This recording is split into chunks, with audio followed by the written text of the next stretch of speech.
In the world of video games, one name has risen as the pinnacle of PR.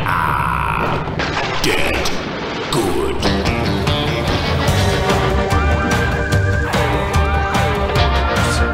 A scarily talented agency for media and content creator campaigns.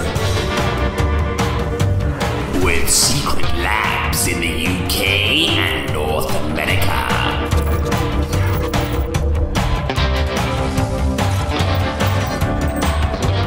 And a monstrous range of services.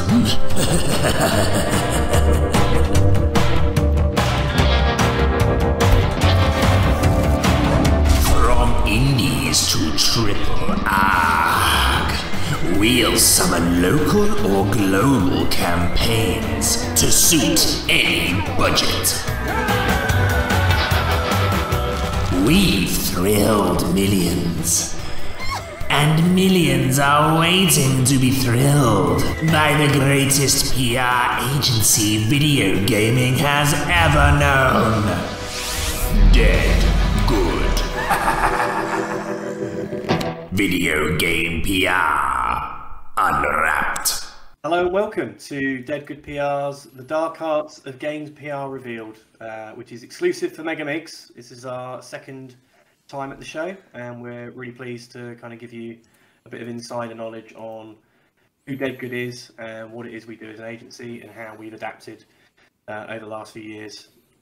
So without further ado, we're going to dive straight in. So we're Dead Good, and we are the no-nonsense video game PR agency for media and content creator campaigns. My name is Stu Taylor, and I'm the CEO and owner of Dead Good. I've been in the games industry for the better part of 25 years now, starting as a journalist and working through various PR agencies and setting up Dead Good back in the UK during 2012. And from the very outset, we were a global agency, a one-stop shop working with media in all territories. And as of last year, we set up an office in Montreal. And so we are now officially in North America, and we just continue building up our global service to media and clients. I'm Jake Kulkowski, the head of influencer relations for Dead Good PR. We handle on the influencer relations side everything to do with content creators, so from bespoke cosplay activations to YouTubers, streamers, Instagram, TikTok. Our team handles 100% of things related to do with content creators and influencers. We've got a team of 3 of us here, 2 of which are based out of Canada, and I'm here in North Wales in the UK. As Jake said, Dead Good itself is a team of 9 split across Canada and the UK. We have 2 account managers full-time, we have 2 junior PR consultants, and as Jake mentioned, we have 2 influencer consultants who are based in North America supporting him. Some of the companies we work with, here are some examples. Again, let's say we're a global agency. Some clients want us for local activities, whether that's UK or specific European territories, or some clients want us to work just in North America. Some only want our influencer services, some just want our media. So we tailor our service to what client campaign needs and work along those. We can talk all day about what we do as an agency and how we've adapted, but I feel that what will be of real benefit as a kind of short session is to kind of go through 6 key things that we've learned and we're happy to share with everyone when it comes to dealing with media and when it comes to working alongside influencers and content creators. So there'll be 3 aspects from media, PR, and then 3 Jake will talk about from the influencers. So with that in mind, I'm going to jump straight to our first media talking point. Timing is everything. So when you should activate your PR campaign, we've had a variety of different approaches from clients, new and old, whether they've come to us years in advance. And honestly, it's great to get a heads up, but there's very little we can do too far in advance because the landscape's constantly changing and evolving, particularly with influencers, more so than media, I'd say. But then conversely, we also have people contact us after they've launched a game And honestly, it's probably a little bit too late for us to do anything effective at that point. So really, when you're thinking about launching a title, big or small, do think about when you want to activate your PR. And then depending on the type of game it is, if it's a small indie game, you probably only need to think really to activate within a few months before launch. If you've got a large, sprawling, epic RPG or a massive live service game, there's definitely scope in actually starting a little bit sooner and figuring out a plan, a timeline of activities. So really, honestly, just don't leave it too late is probably the thing I'd really say to people. Like, you know, we'll try our best to help, but coming to us after you launch the game, we're probably not going to be in the best position to kind of do anything effective at that stage. So the second point, and something related almost entirely to influencers, is that influencers are in fact not journalists. Might seem like a revelation to some people, but it seems like an obvious thing to say, but in fact it's a very common misconception, is that influencers could be treated the same as journalists. And what we mean by that particularly is the way that outreach is handled towards them. So, you know, a lot of people get very excited about certain beats and certain aspects of a game launch, and that's totally appropriate to fire through to, you know, the likes of international publications or huge national publications. Maybe you've got a really exciting trailer that you'd like to show off, and that's a totally adequate thing to send. But will a YouTuber or specifically a Twitch streamer stop their gameplay and react to your trailer? Well, perhaps in 2004 or 5, but simply not the thing to do these days.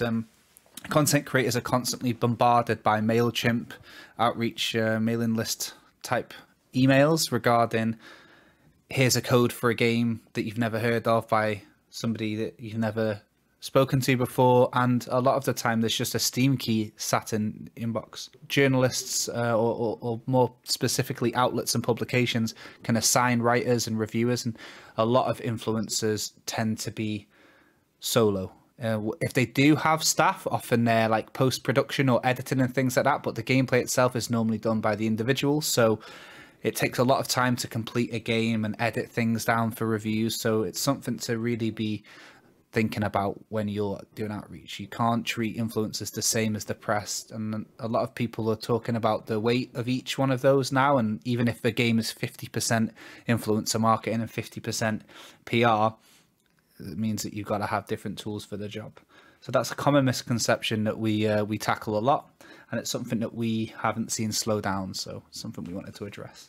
So the next talking point really for media PR, and actually you can probably use this across both, including influencers and content creators, is what is your story about your game? And I don't just mean, you know, what the narrative is. It's like, you know, what is it that kind of makes your title stand out?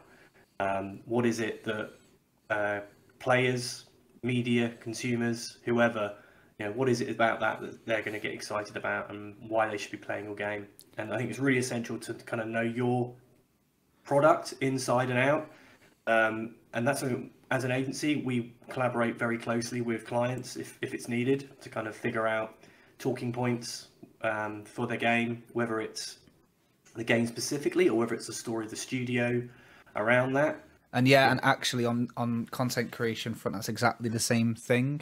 I always like to think that on the press side, you guys are asking what, as in what's the story, and with the content creation aspect of things, we always tend to be asking why, as in why would the content creator play this over the other 40 games in their inbox? So I think when you're trying to answer those questions, one of the most essential things is, of course, the knowledge of the product or the game itself. And those priorities, I guess, take us to the next point, which is probably a more common misconception regarding influencers than anybody else.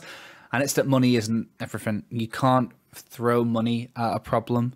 You can try, and a lot of AAA companies do, but a lot of smaller, humble budgets don't really have the mercy of, you know, $150,000 to throw at the top 10 streamers and things like that. So the thing that Dead Good that we really focus on is sending content creators games that we actually genuinely think that they would be excited to play, and the reason that they're not playing it is simply down to the lack of awareness. And so the majority of our campaigns, actually, we work with content creators on an organic basis.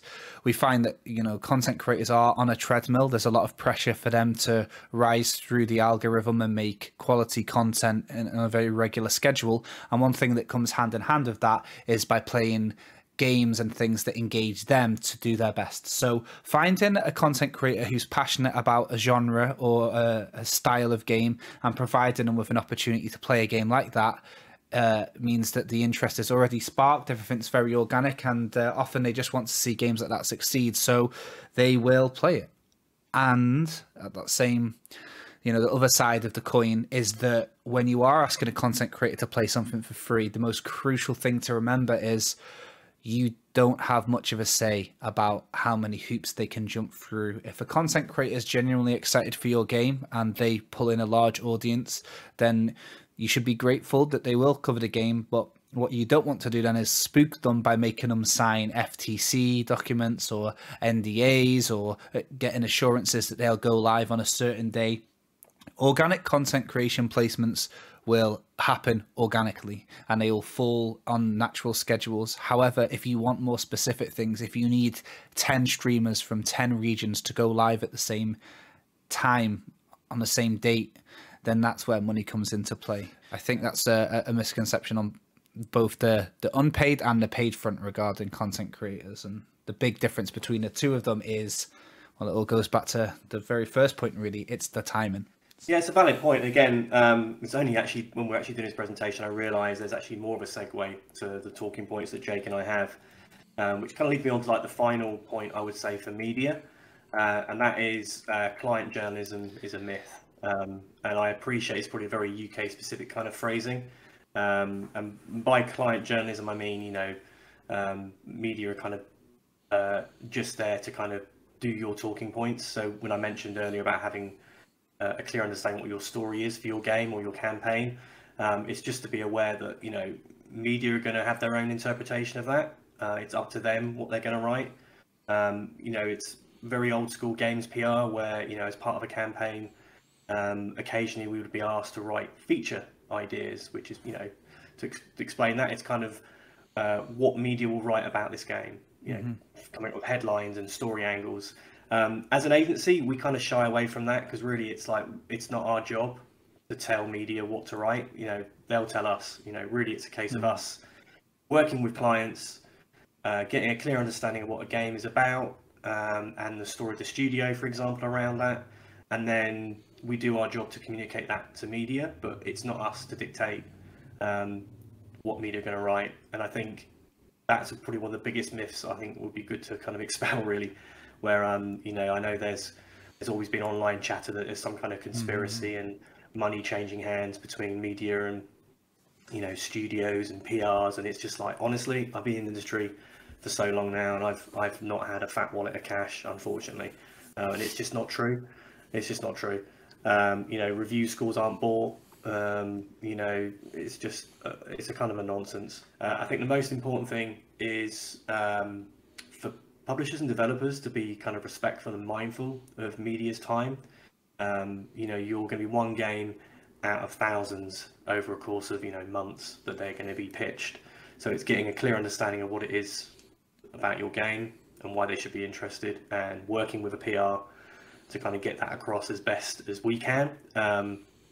You're never going to get a guaranteed 100% hit rate. It's just not possible with the wealth of titles out there. But yeah, there's no real secret to get the, you know, people to cover your title. And so I'll just hand over to Jake now for our final point in this very brief discussion. Yeah, the sort of, yeah, this is really is just a whistle-stop tour of some of the, you know, the essentials, really, but the most essential in terms of influencers, and it also lines up to be the biggest myth of all, is regarding timing. I couldn't think of a good title for this, so we've just sequeled it up. But momentum is really important with influencer campaigns, and it's something that we see time and time again across, you know, the world. And it's that influencers are put into marketing plans and go-to-market plans, and you know, I think because so many people in the games industry watch content creators, people start to get excited and to dream up how brilliant would it be to get X or Y or Z covering the game. So there's really a time where content creation work begins, and that timing really isn't 6 months in advance, because we don't know how fast this landscape is going to continue to change. And, you know, when you're working on a AAA game that takes years to make, for example, it would be absolute waste of time to start planning out exactly when you're going to activate said influencers. I think that the most important thing, I guess, on a consumer level is the fact that it's a lot of things driven by wish lists these days, and a lot of kind of gratification for the consumer is instant these days. YouTube content is slowly digested and edited and things like that, but the majority of all influencer consumption is live streams now, which is something that is very instant. If you look at the sort of behaviors of the average Twitch viewer, they can type to the streamer that they're watching and get an almost instant response, and they're watching games that are very often available within the coming days. So to have, for example, an activation where a streamer plays a game that won't be launched for another 6 months, you will find that more often than not, the game will fall out of the memory of the people watching. So really, the key thing here is, if you want a successful influencer campaign that will convert, it needs to be one that is mindful of the audience itself. And with the way that the world's going at the moment, the real secret is to keep things very close to launch. Something that maybe it would be a great opportunity. And there used to be some time years ago where YouTubers would be invited to press events, and they would be able to make a vlog and talk about the exciting things they've seen. This is the biggest myth to bust, really, and it's regarding when to activate influencers. It might seem like it's putting all the eggs in one basket, but it's the way to get results without splurging tens, sometimes hundreds of thousands of dollars on something that will just be outdone by a bigger marketing campaign just a few weeks later, and crucially closer to your launch. So that's all of our points, I think, Stu.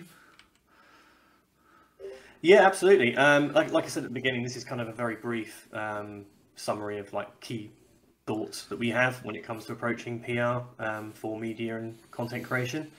What we'll do now is myself and Jake will hand over to Stu and Jake, who will be able to take some of your questions live, and they'll take it from there. Over to you, Stu and Jake. Yeah.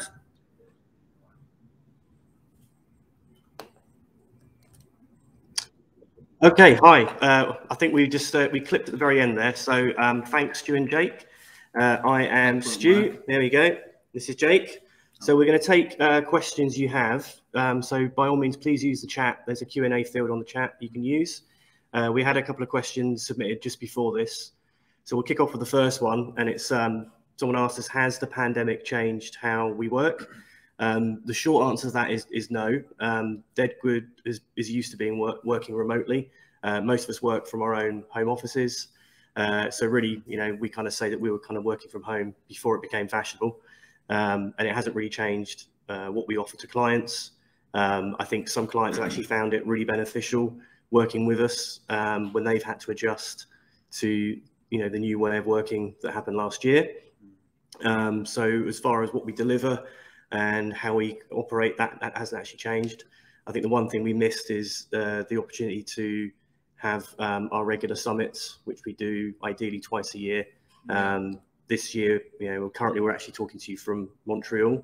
This is the first summit we've done here for a couple of years, and getting the team together. So yeah, I don't know from the content creation side whether it's changed. From the content creation perspective, it changed some of the working relationships we had with like long-standing clients, because a lot of the budget that would normally go on events marketing and things like Gamescom or E3, a lot of the pots were shuffled around because they couldn't attend in-person events, which meant influencer marketing was kind of the forefront of a lot of marketing campaigns during the pandemic's reign. I think that meant that we had a lot more opportunity to work on different aspects of influencer relations. So like we mentioned in the pre-record just then, we do a lot of organic stuff, but a lot of people would come to us and say, what can we do, because content creators stay in their house and stream, like, you know, how can we work there? So there was a lot more creative consultancy, I think, and as the world opens up again, it's something that I think we'll see. Yeah, and actually just adding to that, one thing we did kind of adapt quite quickly to was doing virtual events. So you know, Jake touched on like the consumer shows like PAX. From traditional media side, that was a good platform for us to, you know, show games to media. So Jake actually did pioneer this from our side of the business, where we were using Discord a lot to do press presentations, because we couldn't do E3, we couldn't do Gamescom. And I think that's kind of worked. I think we still use that now, because there are some games that, you know, it's easier for us to do a demonstration online than it would be to kind of, you know, not that we can get on a plane as easy now than we could last year, but it just makes more sense to kind of spend, you know, 20-30 minutes online, get as many people as we can media wise in a room, and then present titles and get, you know, preview coverage off the back of that. Another question we were submitted is, has the growth of social media impacted what we do? Very quickly, from a media side, we found probably 5 or 6 years ago that media were getting their news from Twitter before they were checking the press releases we were sending in their inbox. So we're quite active on Twitter, and we use our Twitter account to share the news from our clients as soon as it breaks. We also share coverage from media outlets. We just, you know, simple retweets. But we do find that press are kind of talking about news there. You know, and you know, I'm old enough to remember when we used to fax press releases like 20+ years ago. So you kind of have to be mindful that things are always changing.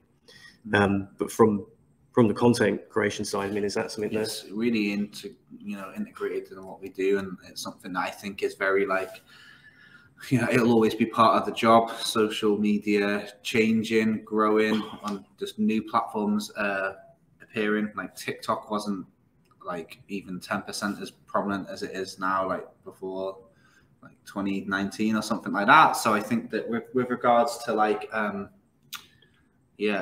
social media growing, and people being trapped in their homes, a lot more people are using social media to update people on things. A lot of people's careers get made from a viral tweet or a viral TikTok, and a lot of content creators are really trying to be multifaceted and have a YouTube and a Twitch. So when that happens as well, and when you're a content creator that's like on different platforms, then using social media as like your central hub for communications is something that we notice. So yeah, it's the growth of it means that we end up being a little bit more reliant on using things like Twitter to keep up with what, you know, maybe a streamer hasn't appeared for a couple of days on Twitch, and it's because they're on YouTube, and using Twitter is a good way of keeping up to date with that and trends and things. So yeah, social media is growing and continues to grow and continues to adapt and change. So yeah, cool. Yeah, I mean, we've actually have a question here now that's been submitted. So what are your thoughts about physical events like PAX, etc., now that players and streamers have gotten used to the COVID restrictions? Has it changed how content creators now want to interact with game developers? That's very split about content creator. I will just say with the media, we do have clients who, particularly clients based in America, are still very reluctant to come to Europe, and that's something we actually we don't push clients to come over yet. We're, you know, as a business owner, I'm still a bit wary of mass events now. I know some of the team have gone to PAX, and it's been more of a kind of fact-finding mission as well. But I don't think we've had any major sort of feedback at the moment from media. But from the streaming side of things, I think you've probably got more to add on that. Yeah, I think it's a little bit different with content creators and the likes of PAX and such. Because I think that even in the last couple of years, the biggest difference is that streaming is like the predominant content creation force now. So like maybe 10 years ago, you could expect a YouTuber to have a camera and vlog their experience at PAX, playing the demos and talking to the devs and editing the footage in a hotel room and uploading it.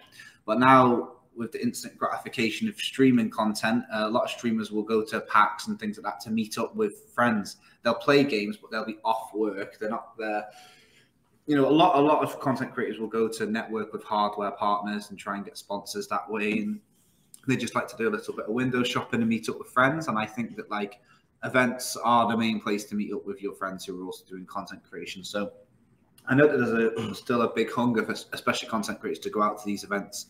I think with the way that the world's been recently, especially with like PAX West that happened a couple of months ago, you know, some people were there and they didn't necessarily want to tweet about it because they, you know, were concerned that the pandemic is still going on and it would affect their stock amongst their streamer friends and things like that. But to be very specific to the question, has it changed how content creators now want to interact with game developers?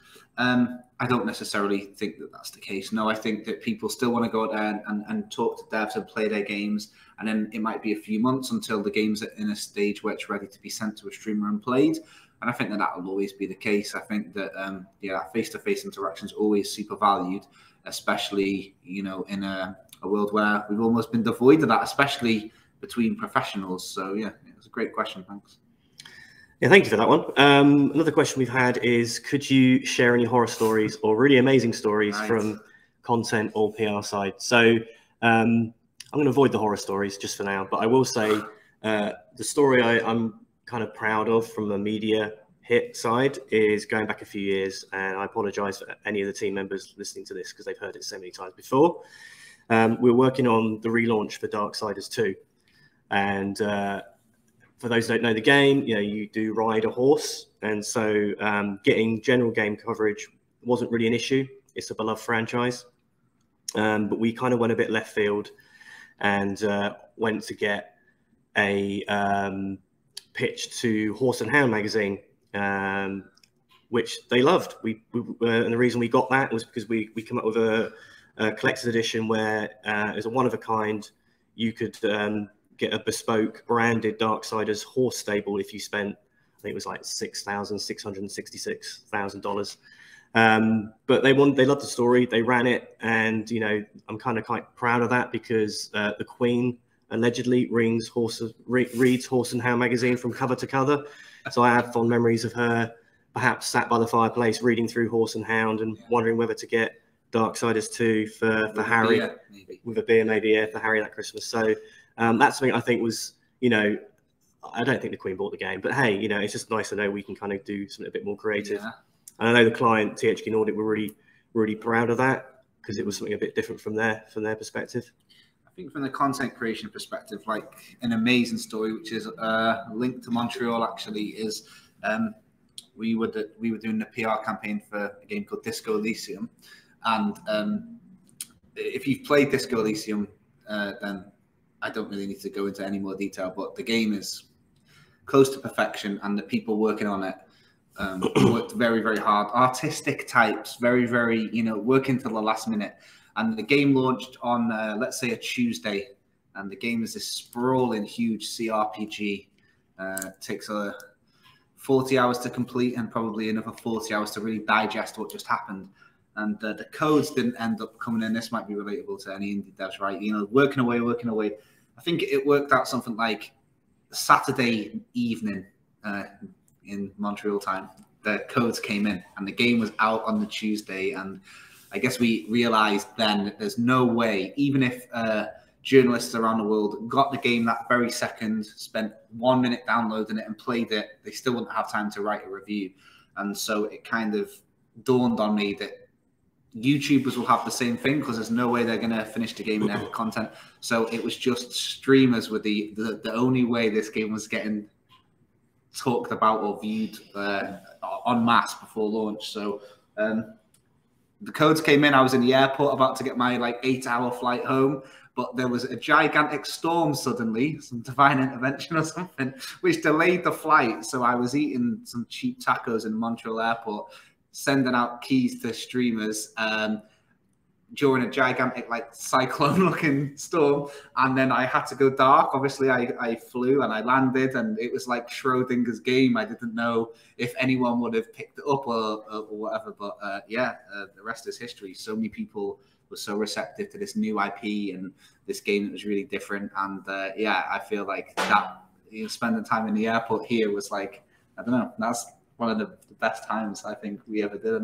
I really like that. So yeah, thanks. Great question. Thank you very much, Stephen. And sorry that we couldn't be more gruesome with the horror stories. Yeah, but, maybe next year we'll. It's a family show. Yeah. So yeah, the next question we have here is: in an ideal world, what is the one thing that game studios could do more often to make your work easier and get their games more visibility?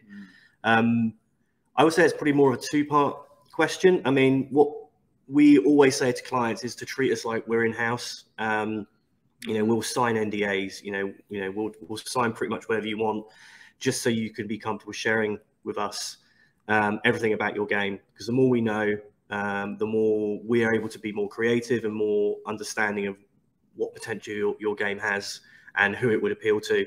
I think one of the more frustrating things we have rarely found, but when it does, it is quite frustrating, is that we're kind of drip fed information, or we're not shown a build of a game, and you know, we're kind of almost asked to be taken on faith that, you know, your game is great, and it's like, that sounds, you know, we believe that, you know, it's great for you to have faith in your title, but you know, for us as an agency, we need to know more about a game, and you know, being told it's just great isn't something that's going to really fly. So I would say, you know, just treat us as if we're in-house, you know, part of the team, and just tell us everything we need to know. It always helps when we have a copy of the build to play, because all of us are gamers, like, you know, actually, and you know, one of the big things, especially when you work with content creators, is it's really about how do you pitch this game. And it sounds super reductive, but the first thing you want to do is play this game and try and figure out, is it X meets Y, or is it a little bit like this, or who is this for fans of? And it's kind of the way that I always say it, which sounds, maybe it sounds quite volatile, but it's always like in high school, there's always this band and they say, yeah, we're kind of a mix between Metallica and the Beatles, and you listen to them and they're not, and it's clear that they've been inspired by them. But really what I'm saying is, it's sometimes the best way to get an opinion of what your game's like is to get a third party to have a little look, and somebody that you trust and work with. So that's what I always love, when we can get hands-on with a game, even if it's like a super janky alpha. You know, we're not there to review it, are we? So it's just so we can help figure out who it's for, and then and that, I think a lot of collaborative work there as well. I would say, actually, you said about we don't review it, but actually it's something we do offer as a service. We can match you with experienced game reviewers who, for those who don't know, it tends to be ex-journalists who will do a real review of your game as it stands. And, you know, the way we format these is that they can, you know, predict scores that it might get from different territories, you know, because different countries have, you know, culturally different interests across the board, including games. So, you know, we can provide that for you. That's kind of a segue. And I think really it's just another thing to add to make things more easy would be to kind of give us access to any timelines you have. And the more notice we have about things like date changes or content changes, the better we're able to kind of plan ahead with you. You know, we're very much embedded in the industry, as you would expect. So we do know, you know, events that are happening. So if you make last minute changes but don't tell us until, you know, it's almost too late, you know, it makes things hard for us to kind of, you know, get the results that you'd expect. But yeah, thank you for that question. Next one we have is, what's the best way for indie developers to educate themselves about launching and marketing a game? Honestly, sessions like this, I guess, talking to agencies like us, I would suggest, actually, if you want to do it on your own, I would look at a campaign that fits the game you're working on, or a campaign that you like, or both, and then, you know, see what coverage they got, you know, see whether they did it in-house or see whether they work with an agency, and then just, you know, I'd say just audit that and then figure out if that works for you, what you want. You know, in normal times, we would be at shows like Gamescom, at E3 and PAX, and, you know, we're pretty much always happy to have conversations. You know, we appreciate that, you know, smaller indie devs don't have the budget to hire an agency. We can be flexible in how we approach business models. I think I touched upon it in the pre-record, where, you know, we can work on a global level. We can work just on content creation. We can work just in a specific territory. So there are ways that we can collaborate. But if it's something that's still beyond your remit, I'd just say, look, go to sessions. Speak to PR, speak to indie marketers. Yeah. And there's loads of resources, like Slack resources, right? There's tons of resources. I think it's just about not drowning in voices, and I think the biggest market in like what's mishap maybe is that you get a lot of like very like humble developers games and stuff like that, but then the marketing plan gets a little bit we always say it, every indie dev and publisher wants to be Devolver Digital, and I don't think they quite understand the money behind like such a force. And there's so many cool stunts and things that you really stick with, and maybe you've got like a mood board or a Pinterest full of these cool marketing stunts, and a lot of them, when you look at them, they're very established IP, or they were very, very slick, and it's kind of of course you hear about the marketing success stories, but what you might not see is the amount of like ideas that have just gone. And it's constantly shifting and changing. A lot of people associate marketing a game, especially with influencers, with sending press kits or sending physical mail outs. This is a conversation that's happening in the UK games industry at the moment about that, and about how a lot of content creators are starting to really kind of see through it for what it is. And you can't throw money at a problem. There was a very prominent Polish game developer that spent a lot of money on their big game launch over the last year or two, and the game didn't review very well, and that led to a larger conversation. So, it's about matching the market into the target audience in a nice way, and not just slapping your logo on a yellow chair or something like that. Actually, Jake mentioned Devolver, and that's a good example, because that's something we've had a couple of times over the years where client will see that as the Holy Grail. But I think what people forget is Devolver have really, really clever marketing, but it began with them actually releasing games, quality games, and building a reputation accordingly. So I think it's good to aim and aspire to that, but I think if you're starting out as an indie studio, you need to get the game, at least one game out first before you start aiming for that. Yeah, I guess that kind of ties into the question we've just been asked again by Matthias. Thank you for the other question, which is nowadays with social media in particular, games can get very bad or very good press and streamer coverage extremely fast, which I get completely right. And what advice would you give on how to anticipate and respond to these crisis moments? Should studios wait and see, weigh the options, see if it's critical feedback or just a single opinion, or rather to be as reactive and transparent as possible? So I would, do you know what, that very much depends on what the situation is. I won't give any specifics on this, but I would say, if you've got an agency, then you need to be talking to them straight away. I would say whatever this crisis is, you don't react and instantly start tweeting. You speak to the agency you have, or if you have someone in-house who does PR, you communicate with them. And then again, it's kind of just, it's very specific to what it is that's happening. Yeah. It's a little bit easier to think of it from a very good perspective, because there's lots of examples of that recently, and that seems to not really be like something bad happening. It could be anything. It could be something to do with the game, the people making the game, the individual at the company.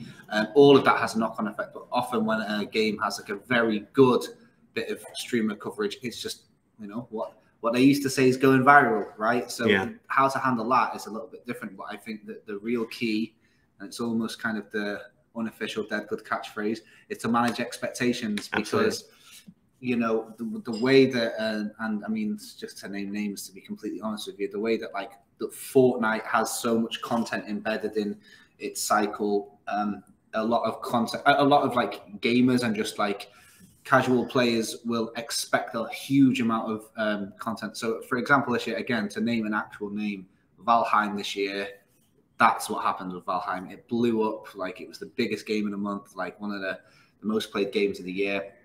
A lot of players have been very warm to it, but there hasn't been a huge Epic Games style daily, weekly update to Valheim. There's been quite a modest patch in September or something like that.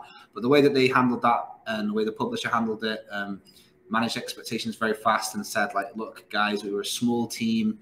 We're working very hard on getting a game out here. Thanks for all the extra attention, but we're glad that you like the game, but just to manage expectations. And that was handled in a nice way and kept people's expectations in check. It didn't get out of hand, because things can get out of hand very fast because it's the internet, and you know, that's it. But yeah, that's yeah, and I think it's also having a perspective as well. Like, you know, Twitter isn't everyone. You know, it's not. It's a kind of very distilled part of your reader base. Sorry, you know, your audience. So I think just having perspective, and again, consulting with agencies or, you know, your in-house PIs is the benefit to that. I would say on a side thing, I think if it's a technical thing, if you've released a game and there are some, you know, specific bugs, for example, that's an issue, and you know you're patching it, then do communicate as quickly as you can that you're aware of that. I would say that you know, if it's anything a bit more problematic or, you know, more of a crisis, then yeah, don't just type, don't think and type, just speak and communicate, and then, you know, go from there. So I have another question. Is there a bad time of year or blackout period for PR? Yes, there is. When we should not be reaching out to medium streamers or free range here. I wouldn't say there's a blackout period. I said there is definitely a bad time. Or I would actually, no, not a bad time. I'd say it's the busiest time, which is usually the tail end of Q3 and Q4, where most of the big hitters are coming out. Your Call of Duties, your Assassin's Creed. And whilst, you know, indie games, for example, are reaching to different audiences, if you're specifically after media attention, you've got to be aware that media teams are quite small, and they're going to be busy working on, you know, the bigger titles, and so there is a, you know, it's more to do with bandwidth. So a writer who, you know, we feel be a good fit for your game could be busy on other projects, and so we have suggested sometimes, you know, to kind of delay a release of a game until the new year, or if it's ready to come out before that period, to kind of get it a bit of hit. And I know that's even more of a stress for content creators, and there's a good reason for that, right? So there is, and obviously I think what it is content creators like to really let's talk specifically streamers. They'll play the whole game, and it will be something that's like in real time. So when a huge game, you know, again, let's name names. Final Fantasy is out in December. Yeah. Streamers are going to be playing that game not for 5 hours, not for 10 hours, for 500 hours, for 1,000, you know. And games that are so big like this, content creators will always kind of go off type as well. Like, you could be a big RPG guy, but you might, you know, subvert type and play Battlefield for a week because you'll get some good views in and things like that. And you know, a lot of the time this time of year, especially just before the media go on like their Christmas break or something like that, content creators get lots of Christmas packages and things like that. So yeah, especially if you're a smaller developer, like gosh, from like November the 15th till January, it's the danger zone, and it's very quiet. But you know, if you've got a small game, what I'll say is a lot of content creators do like to play like these palette cleanse games around Christmas and stuff like that. If you're putting 10 hours into Battlefield a day, then you might want to play like a Celeste or something like that, you know. So there, you know, it's not a hard no. It's not like something that, you know, we would say. You just have to really ask yourself, like, are content creators going to pull themselves away from Pokemon, Battlefield, Final Fantasy for your game? And if not, just maybe wait. Yeah. We've got time for one more question, which we've been submitted as well. And we'll end on this one. Actually, we've only got like a minute and a half to go. So it says, what skills do you think are important to have for this type of work? Honestly, I'm going to talk at it from a dead good perspective. And the thing that I say when I interview people to join our team is, first thing is, you need to be into games and love games. I just think it's a bit cynical if you're not into games and you're trying to get people excited about games. It kind of, I just think that's a bit reductive. But the other most important thing for me is, I won't be as crass as I probably am. I'll say, you know, it's to care. I do phrase it differently when I speak to people, but, you know, it's actually caring about what you do. And I think that's really, really important, because this is a fun industry to work in. We're really privileged. We get to see games way before they're ready to be seen by the public. And, you know, we're fortunate to work on games that we're passionate about. And, you know, I think if you're in a position to work in this industry, work in this side of it, is to kind of share that passion. Cool. And I think that's how we've got the results we've got. Agreed. We've got 30 seconds left, so thank you to everybody for listening. There's been quite a few people. It's been nice to chat and ask and answer questions or whatever. I'm sorry we couldn't answer all your questions, but yeah, appreciate your time, and hopefully we'll see everyone next year at the physical show. Yeah. Got any more questions? Send us an email. Yeah. Thank you.